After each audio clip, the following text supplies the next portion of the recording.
Hello friends, welcome back to the channel. आज के video में हम लोग डिस्कस करने वाले हैं असिस्टेंट प्रोफेसर 2022 का पेपर। पहला क्वेश्चन है, मध्य प्रदेश शासन की मुख्यमंत्री उद्यम क्रांति योजना के लिए आयु सीमा क्या है?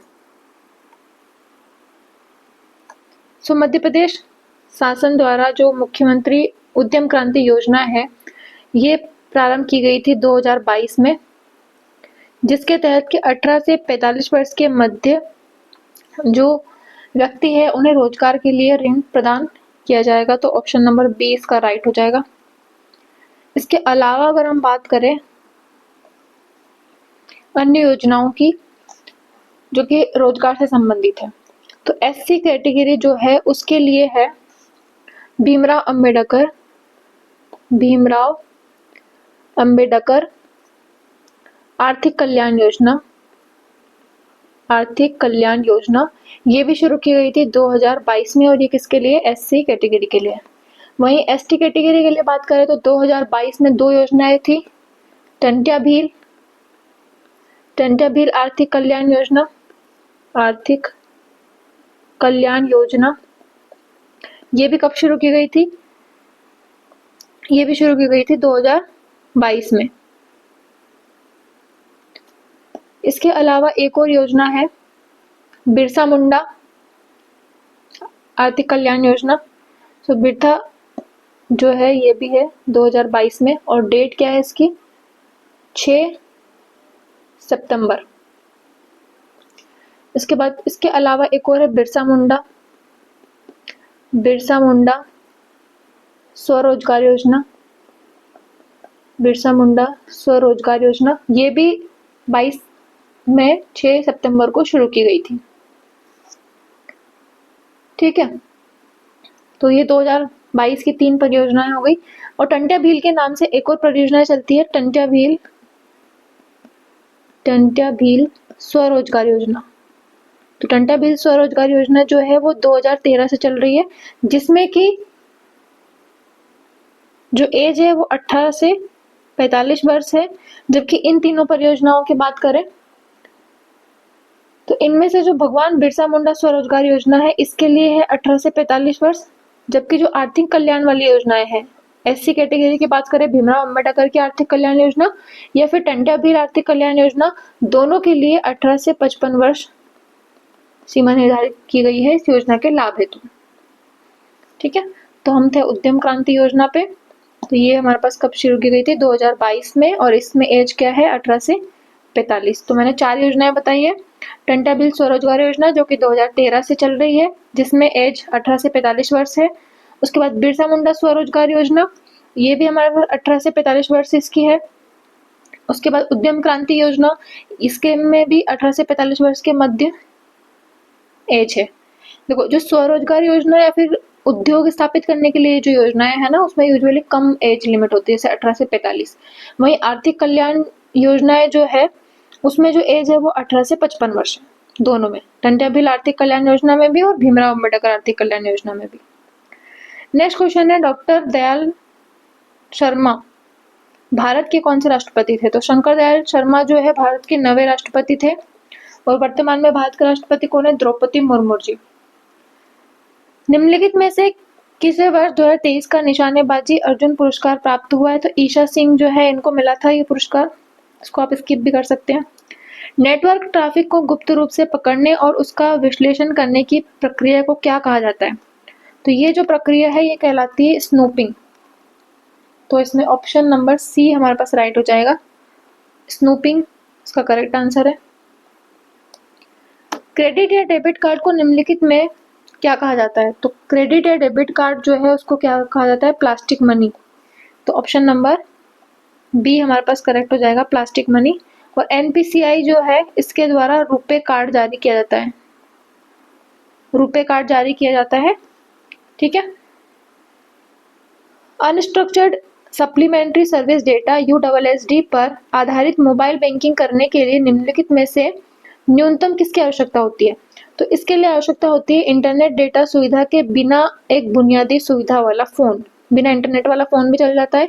तो ऑप्शन नंबर ए इसका करेक्ट आंसर हो जाएगा। तोमर वंश का संस्थापक कौन था? तोमर वंश के संस्थापक थे वीर सिंह देव। तोमर वंश का एक राजा था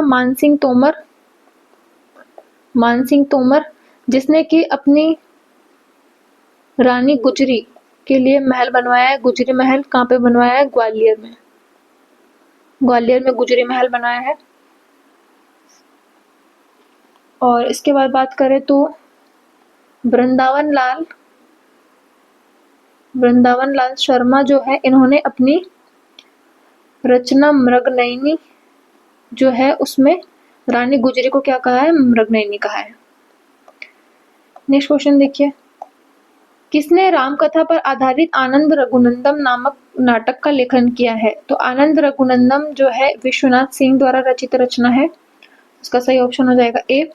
वहीं बात करें राजशेखर की, तो ये पहले महेंद्र पाल प्रतिहार वंश में थे।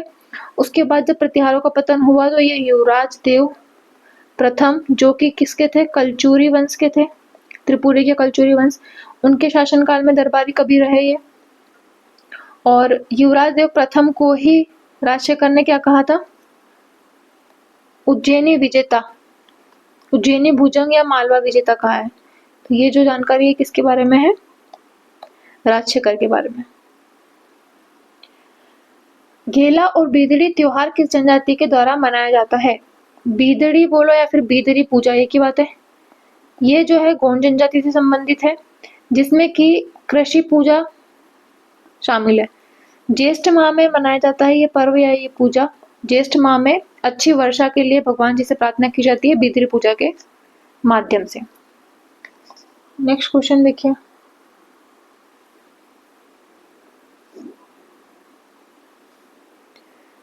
नेक्स्ट क्वेश्चन है सतपुड़ा के जंगल किसके लेखक द्वारा लिखी गई है? तो भवानी प्रसाद मिश्र जो है सतपुड़ा के जंगल के रचयिता हैं, भवानी प्रसाद मिश्र। पिछले दशक में मध्य प्रदेश में कृषि की उच्च विकास दर में किस कारक का योगदान नहीं रहा है?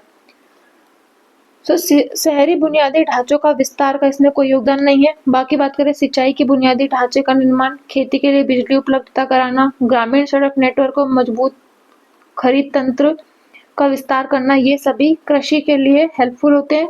तो ये जो है लाभदायक या उच्च विकास दर के कारक है। बाकी शहरी बुनियादी ढांचे का इसमें कोई योगदान नहीं है, तो ऑप्शन नंबर ए हमारे पास करेक्ट हो जाएगा। कौन सा कानून अनुसूचित क्षेत्रों में ग्राम सभाओं को प्राकृतिक संसाधनों के प्रबंधन के लिए सशक्त बनाता है? तो बात करें तो 1996 का है पैसा एक्ट, ठीक है, जो कि मध्य प्रदेश में जनजातीय गौरव दिवस 15 नवंबर 2022 को राष्ट्रपति द्रौपदी मुर्मू, राज्यपाल और मुख्यमंत्री की उपस्थिति में लागू किया गया है। पैसा एक्ट 2022 में ये संबंधित है प्राकृतिक संसाधनों के प्रबंधन के लिए ग्राम सभाओं को सशक्त बनाना। मध्य प्रदेश की चतुर्थ विधानसभा के अध्यक्ष, मध्य प्रदेश की चतुर्थ विधानसभा के अध्यक्ष की बात करें तो वो हमारे पास है काशी प्रसाद पांडे।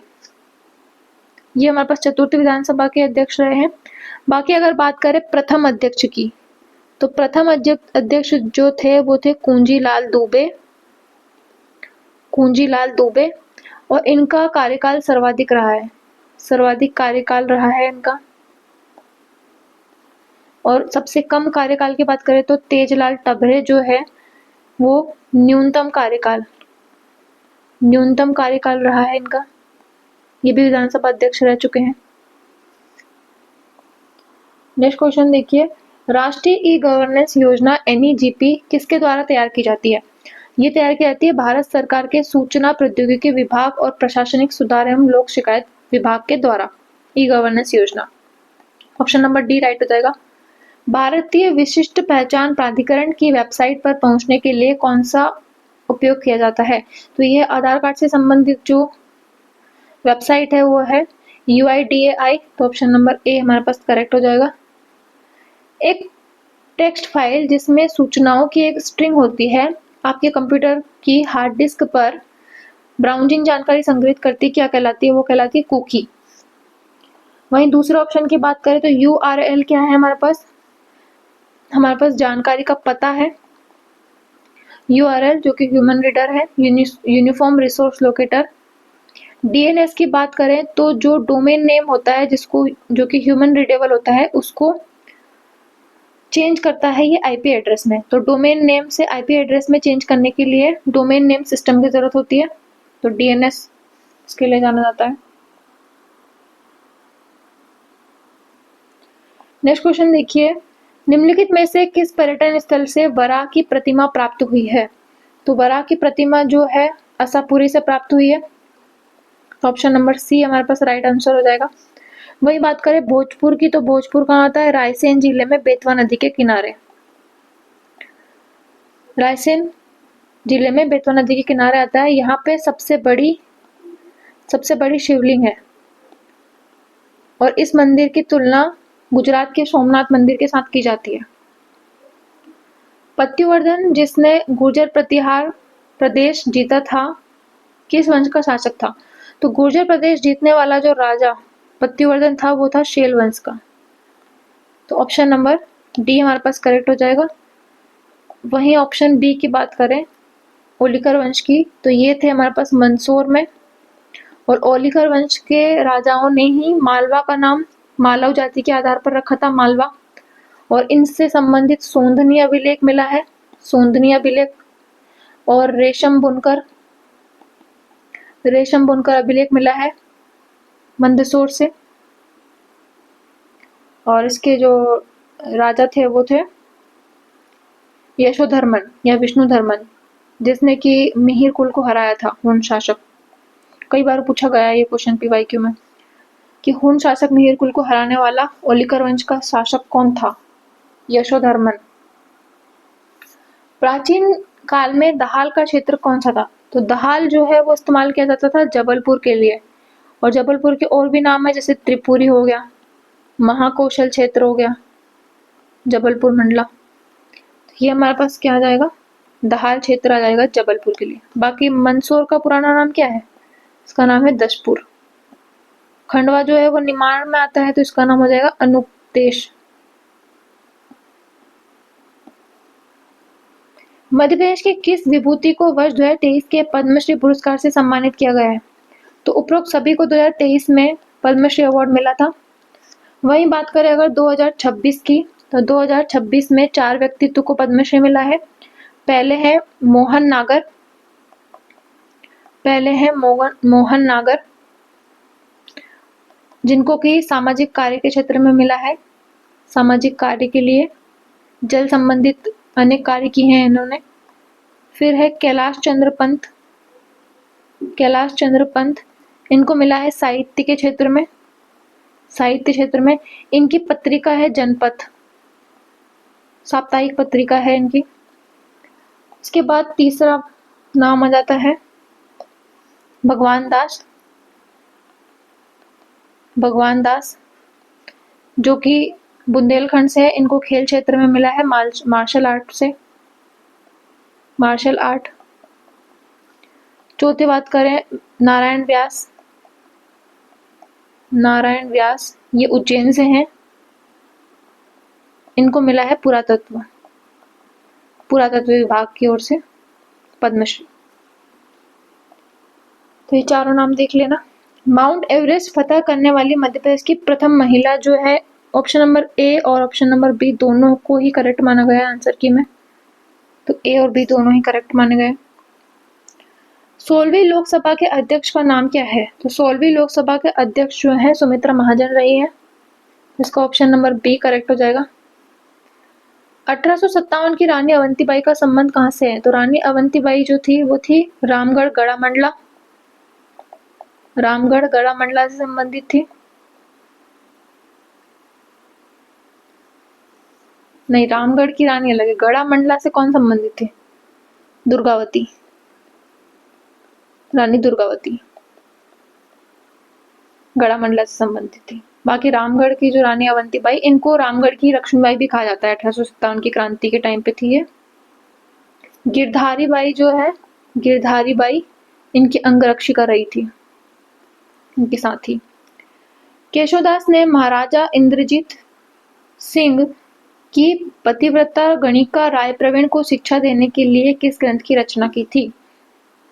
तो कवि प्रिया की रचना की थी इन्होंने राय प्रवीण को शिक्षा देने के लिए। बाकी नक्सिक, रतनबानी, रसिक प्रिया ये सभी केशवदास की प्रमुख रचनाएं रही हैं।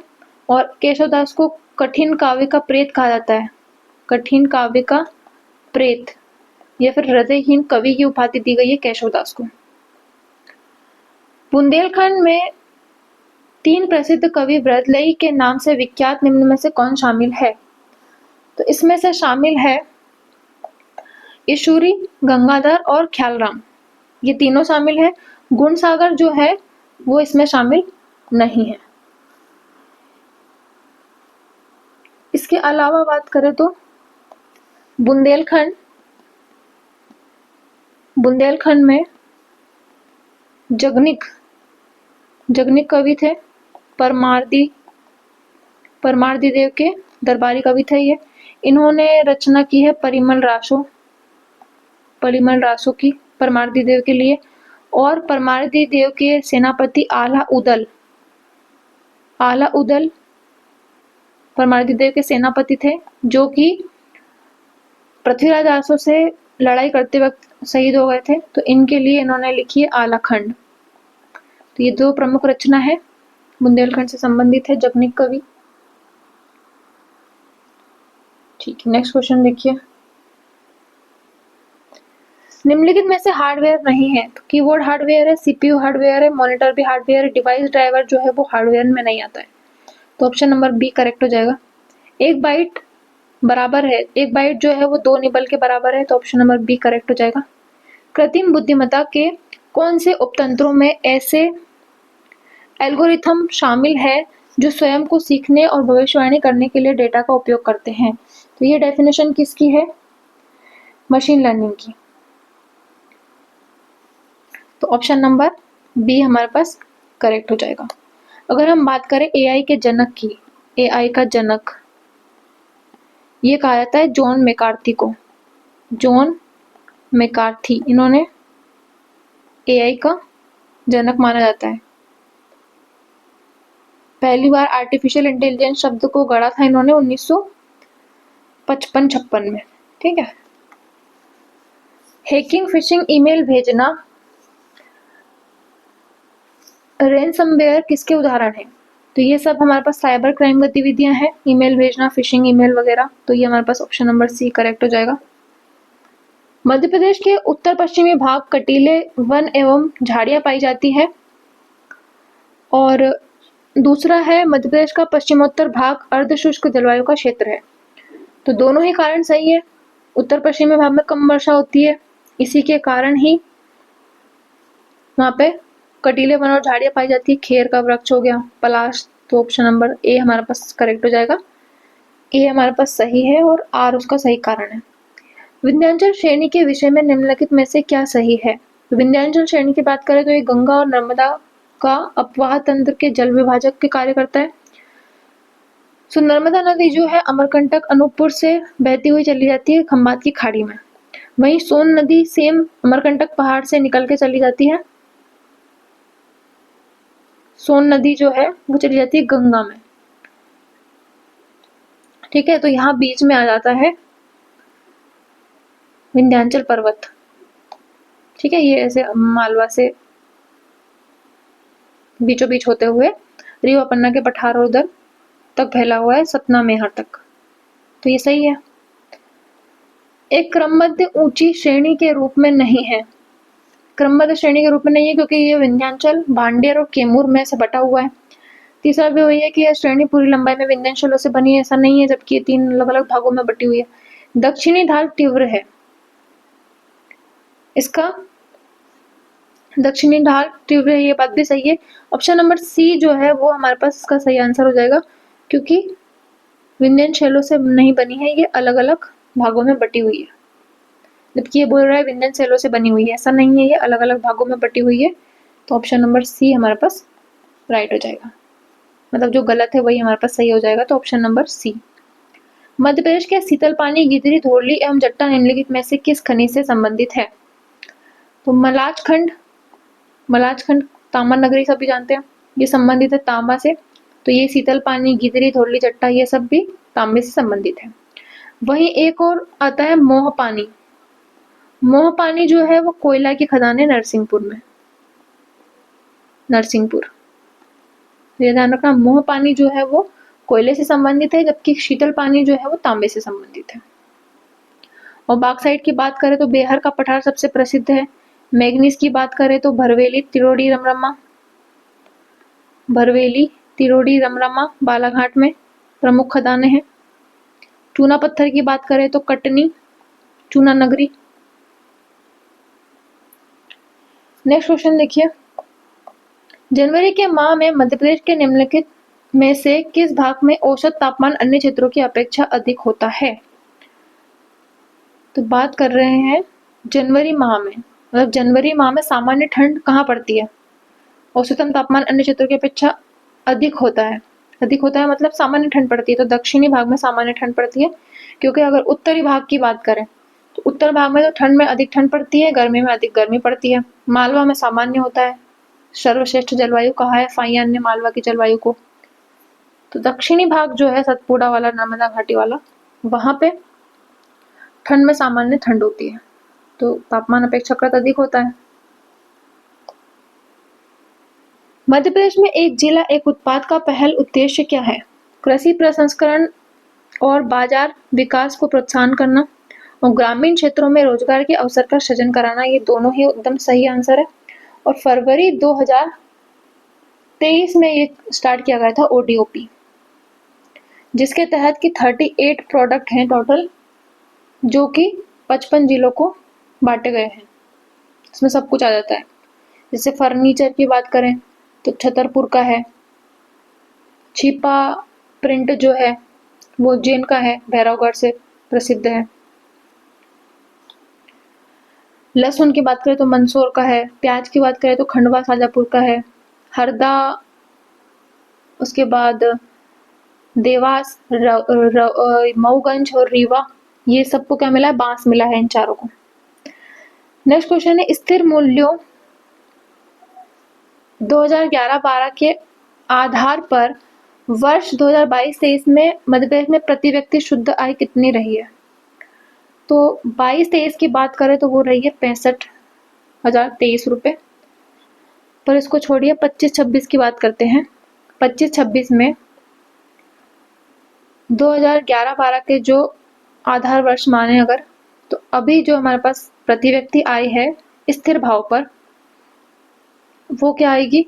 स्थिर मूल्य पर आएगी 76,971 रुपए।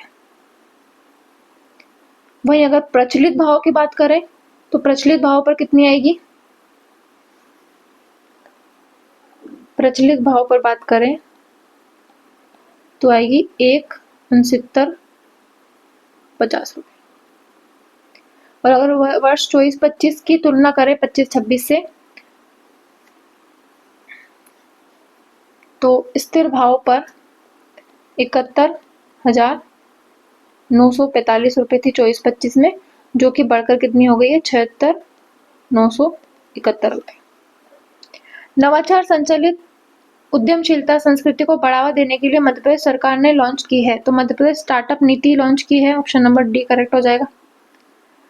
मध्य प्रदेश के निम्नांकित कोयला क्षेत्रों के युग्मों में से किस युग्म के अधिक होकर कोयले का भंडारण पाया जाता है? तो सुहागपुर, शहडोल जिला और पेंच कन्हान जो घाटी है वहां पे पाया जाता है अधिक होकर कोयला भंडार। ऑप्शन नंबर सी करेक्ट हो जाएगा। मध्य प्रदेश में ग्रीष्म ऋतु में निम्नलिखित में से कौन सी विशेषता नहीं है? तो धूल भरी आंधियां भी चलती है। मार्च के बाद तापमान में वृद्धि भी होती है। मई में सर्वाधिक तापमान जाता है। अप्रैल और मई में आर्द्रता सामान्यतः कम हो जाती है क्योंकि तापमान बढ़ जाता है। ऑप्शन नंबर ए हमारे पास इनकरेक्ट हो जाएगा, और जो इनकरेक्ट हो जाएगा वही हमारे पास आंसर हो जाएगा। तो ऑप्शन नंबर ए जो है इसका सही आंसर है। बाकी ये सही होने की वजह से गलत हो जाएंगे। बीला बांध निम्नलिखित में से किस नदी पे है? बीला नदी है हमारे पास, बीला नदी जो कि सागर में आती है। और एकमात्र तेल रिफाइनरी मध्य प्रदेश में कितनी? एक ही तेल रिफाइनरी है।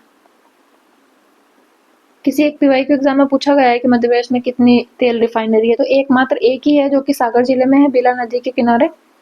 तो ऑप्शन नंबर सी करेक्ट हो जाएगा। संत रविदास ग्लोबल स्किल पार्क की स्थापना किस देश ने मध्य प्रदेश सरकार के साथ सहयोग किया है? तो पहली बात तो बात कर लिए कहाँ पे, ये है भोपाल में। स्किल पार्क जो है वो भोपाल में बनाया गया है सिंगापुर की सहायता से। तो ऑप्शन नंबर बी हमारे पास करेक्ट हो जाएगा। और अगर बात करें आईटी क्रिस्टल पार्क की, पीवाईक्यू है ये, आईटी क्रिस्टल पार्क कहाँ पे है? इंदौर में। और सिल्क पार्क कहाँ पे है? सिल्क पार्क जो है पंचमढ़ी में है। सिल्क पार्क पंचमढ़ी में है, आईटी क्रिस्टल पार्क इंदौर में है। ठीक है, नेक्स्ट क्वेश्चन देखिए, मध्य प्रदेश में डॉक्टर भीमराव अंबेडकर आर्थिक कल्याण योजना किस वर्ष प्रारंभ की गई थी? तो भीमराव अंबेडकर एससी से रिलेटेड है। आर्थिक कल्याण योजना जो है स्वरोजगार योजना है, ये चालू की गई थी 2022 में, जिसमें कि 18 से 55 वर्ष तक के युवाओं या फिर व्यक्तियों को लाभान्वित किया जा सकता है। ठीक है, ये पार्क से एक और चीज याद आ रही है, मध्य प्रदेश का प्रथम सोलर पार्क। सोलर पार्क कहाँ पे है? सोलर पार्क है राजगढ़ में। ठीक है, और तैरता हुआ सोलर पार्क, तैरता हुआ सोलर प्लांट है वो, सोलर प्लांट कहाँ पे? ओंकारेश्वर में, ओंकारेश्वर खंडवा। और वहीं सबसे बड़ा सोलर प्लांट, सबसे बड़ा सोलर प्लांट है रीवा के गुड़ में। ठीक है, और डायमंड पार्क भी प्रस्तावित है पन्ना में, वहां से पार्क और पास से पन्ना। जबकि म्यूजियम जो है डायमंड का वो कहाँ पे प्रस्तावित है? खजुराहो में। वर्ष 2001 से 11 के बीच मध्य प्रदेश में ग्रामीण शहरी जनसंख्या संरचना प्रतिशत में किस प्रकार का परिवर्तन हुआ है? तो जनसंख्या की बात करें तो टोटल जनसंख्या जो है वो 6.30 करोड़ थी मध्य प्रदेश की 2001 के अनुसार, जो कि बढ़कर कितनी हो गई है? 7.26 करोड़ 2011 की जनगणना के अनुसार। तो बड़ी है। तो ग्रामीण जनसंख्या का प्रतिशत घटा है, लेकिन शहरी जनसंख्या का प्रतिशत बढ़ा है। और सर्वाधिक शहरी जनसंख्या की बात करें तो वो कहाँ पे है? भोपाल में है। और ग्रामीण जनसंख्या की बात करें तो वो कहाँ पे है? रीवा में। 2011 की जनगणना के अनुसार मध्य प्रदेश में किस संभाग में शहरी जनसंख्या का प्रतिशत सर्वाधिक है? तो संभाग की बात हो रही है, तो भोपाल शहर की बात करें या भोपाल संभाग की बात करें, शहरी जनसंख्या सर्वाधिक भोपाल में ही है। मध्य प्रदेश ओलंपिक संघ का कार्यालय किस शहर में स्थित है? तो ये ओलंपिक कार्य जो है कहाँ पे स्थित है? जबलपुर में। मध्य प्रदेश ओलंपिक संघ का कार्यालय। और खेल राजधानी कह जाते हैं इंदौर को, और जबलपुर को क्या बोलते हैं? संस्कार राजधानी। अब कमेंट करके बताना संस्कार राजधानी किसके द्वारा कहा गया था सर्वप्रथम जबलपुर को। वर्ष 2023 की स्वच्छता रैंकिंग में इंदौर के साथ संयुक्त विजेता रहे शहर का नाम? तो सूरत गुजरात से, यह भी 2023 में इंदौर के साथ साथ विजेता रहा था स्वच्छता में। मध्य प्रदेश शासन की लाडली लक्ष्मी योजना है, ये सभी वर्ग की बालिकाओं और के लिए शुरू की गई है। तो इसमें उपरोक्त सभी आ जाएगा, SC ST OBC सामान्य वर्ग सभी लोग इसमें शामिल है, बालिकाएं। मध्य प्रदेश में बॉक्साइट के संबंध में निम्नलिखित में से कौन सा कथन सही नहीं है? तो बॉक्साइट एल्यूमिनियम का अयस्क है, ये सही है। उत्तम कोटि का बॉक्साइट मेकल के पठार में पाया जाता है, ये भी एकदम सही है, अमरकंटक। बेहर का पठार बॉक्साइट भंडारण के लिए प्रसिद्ध है, ये भी सही है। 21-22 में बॉक्साइट उत्पादन में राज्य में प्रथम स्थान पर रहा है, ये 6ठे स्थान पर रहा है। तो ऑप्शन नंबर डी जो है वो हमारे पास आंसर हो जाएगा। तो ऑप्शन नंबर डी जो है वो इनकरेक्ट है, इसीलिए आंसर है ये हमारे पास नहीं है। मध्य प्रदेश में ग्रिड से संबंधित गैर परंपरागत ऊर्जा के स्रोतों में 31 मार्च 2018 में स्थापित क्षमता में सबसे आगे कौन था? पवन ऊर्जा। लेकिन अगर हम बात करें 2025-26 के आंकड़ों की, तो पवन ऊर्जा मात्र 3500 मेगावाट क्षमता है, जिसमें कि मध्य प्रदेश का 7वां स्थान रहा है पवन ऊर्जा में। लेकिन अगर सेम क्वेश्चन अगर आज की डेट में पूछा जाए कि मध्य प्रदेश में गैर परंपरागत ऊर्जा स्रोतों में 2025 तक, नवंबर 2025 तक कितनी क्षमता है और कौन सबसे आगे है, तो सोलर ऊर्जा जो है वो सबसे आगे रहेगी, जो कि 5,781 मेगावाट क्षमता के साथ में सोलर ऊर्जा गैर परंपरागत ऊर्जा में सबसे आगे है। और अगर टोटल गैर परंपरागत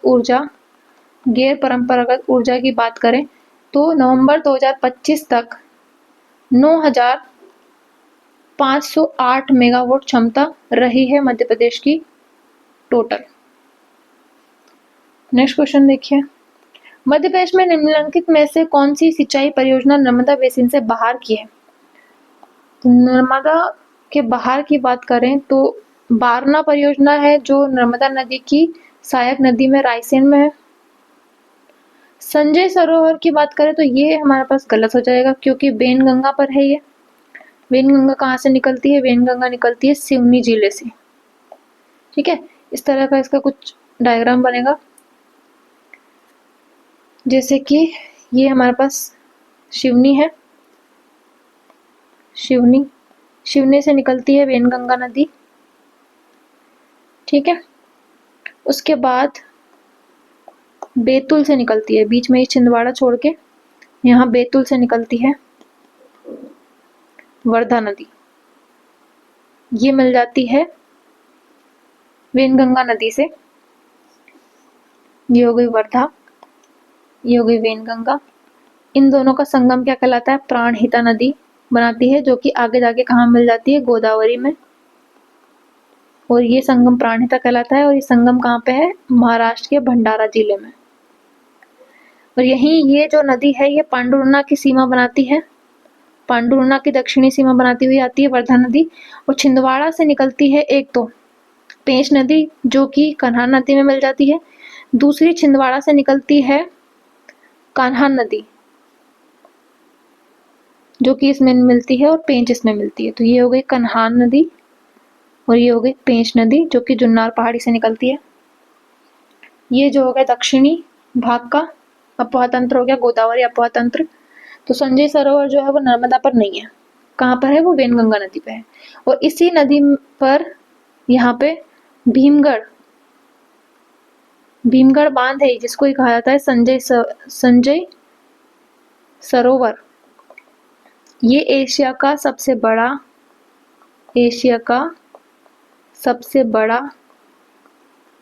मिट्टी बांध है, सबसे बड़ा मिट्टी का बांध है भीमगढ़, जो कि कहाँ पे आता है? सिवनी में।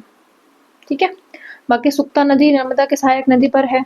मान नदी जो है, मान जो हो गया धार जिले में, ये भी कहाँ पे है? नर्मदा नदी के सहायक नदी पे है, तो नर्मदा बेसिन में आता है। ठीक है, होप आपको वीडियो पसंद आएगी। Please like the video and subscribe the channel. And MPPSC के अलग अलग एग्जाम में आए हुए पार्ट A मैंने डिस्कस किए हैं, तो आप प्लेलिस्ट जाके चेक कर लेना। Thank you for watching.